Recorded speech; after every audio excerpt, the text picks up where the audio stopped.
JT, just where do you feel like, 1 month into the season, how do you feel like this defense is performing so far? I feel like we're doing great. Still, there's a lot of things we can fix, but I think the path we're on right now, we just stay the course and keep our head down and stay working. We can keep leveling up. You know what it's like to play immediately as a freshman. What have you seen from Jair Brown that allowed him to step in and play as well as he did on Saturday? Oh, man, we've seen that from fall camp. Jair has just always been in the time.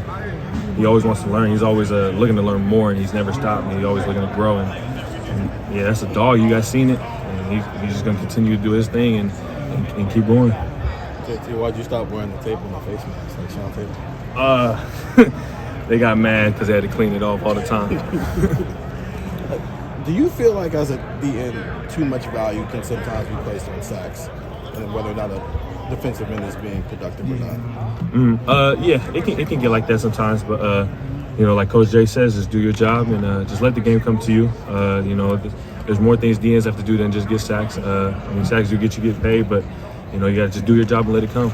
So, going back to the Toledo game, there were a couple times where it seemed like you had film. Mm-hmm. And then he just kind of made a play, and now he's kind of out of there. What do you learn from situations like that when you're dealing with maybe a little bit more of a mobile quarterback where you did everything right, and yet you still didn't end up with the sack? Yeah, credit to Finn. He's a great athlete, and just the things you learn from that game is just angles and just angles, and with someone like that, you just gotta be ready.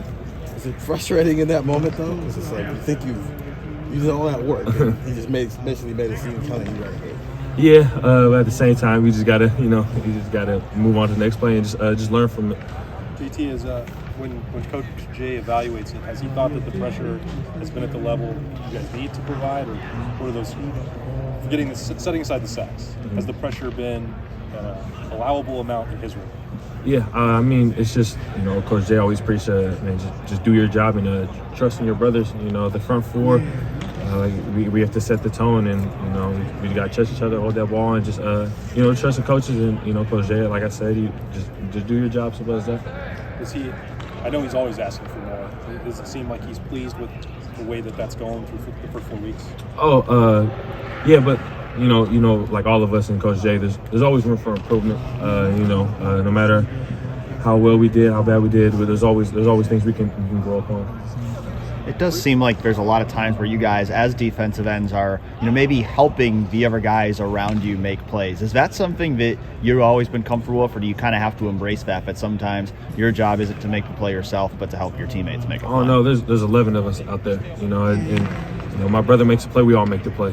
It's just we all got to work together. It can't be a one-man show. It's all of us. We all got to do our job.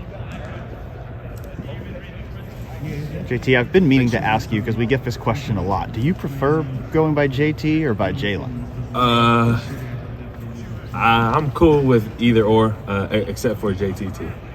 That's what I thought, but sometimes I get people that they're like, he doesn't want to be called JT. Yeah. I'm just cool with JT or Jalen. It doesn't matter.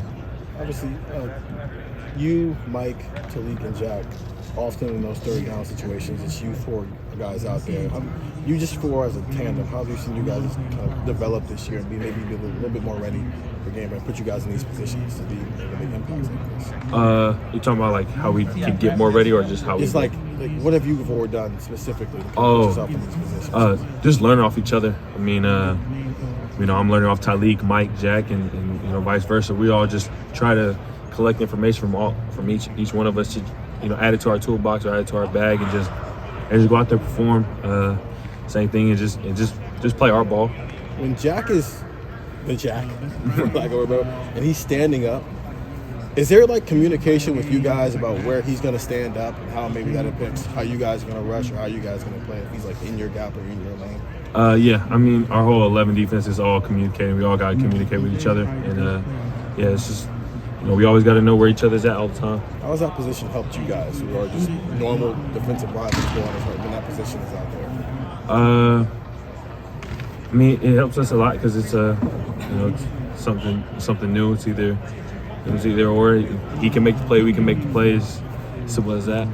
What's Teron's biggest strength as a defensive player?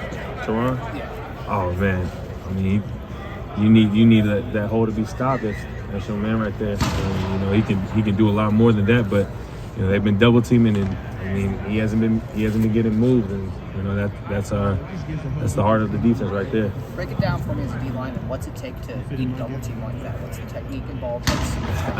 Man, I can say mine, but I know for Teron, he taking on, you know, center and guard and tackle. You know, I'm taking on tackle and tight end, but I think you gotta be tough, and that guy right there is as tough as it gets. What's his personality like? Great. I mean, high motor, and you know, always making sure everybody's playing at their best. He seems like a pretty upbeat guy. Yeah, he's a leader. When you guys have been playing as well as you have the last few weeks, what do you do to make sure you don't get complacent when you're going into a game like this where, you know, you guys are heavily favored? Always working on things that we still need to get better at. You know, like I said, there's always things we need to grow on, and you know, every time we go in that film room, we always got to critique them things, and like I said, it can be a great game or a bad game. There's always things we need to fix. Third quarterback situation. How do you guys prepare for that? We've had so many injuries in that position. You talking about for this week? I think right now we're just focused on what we have to do, and you know, just playing fundamental sound ball and staying true to our technique and our coaching. From what you've seen on video, what intrigues you about Rutgers and their offense? There's a lot different, so to speak. A lot of sneaky stuff, man. Rutgers is a sneaky good team. Playing against them last year, they run a lot of things, and you usually got to be on your toes for it. You know, you always got to be ready. A great coach and just a great team. You guys have seen it. They do their stuff, and we just got to be ready. A lot of gadget moves, right? Mm-hmm. How do you prepare for that, knowing they're going to be trick plays left and right? Just got to stay fundamentally sound and stay true to your coaching and what you were taught all week. JT, what is it about this defense that allows someone like you who plays at the defensive end position to do some things that maybe some people aren't always Last question right here. seeing take place on the field? Does that make sense? You know what I mean? Repeat your question one more time. So, like, what is it about this defense for, like, a defensive end such as yourself that you guys are doing on the field that maybe the layperson that's watching the game isn't necessarily seeing take place? Yeah, it's just allowing us to play free. I mean, you know, Coach Noah's did a great job to you know, having us trust in our abilities, and you know, just trusting us to go out there and just, you know, not to think, and just have one or two simple tasks to do, and just do it at full speed. Has this game been fun to play, especially for you guys up front? Oh, it's been changed it up almost every play. Yeah, it's been very fun, and Coach Noah's a very smart guy, as long as with everybody else that came in, and you know, we just trusting in them right now.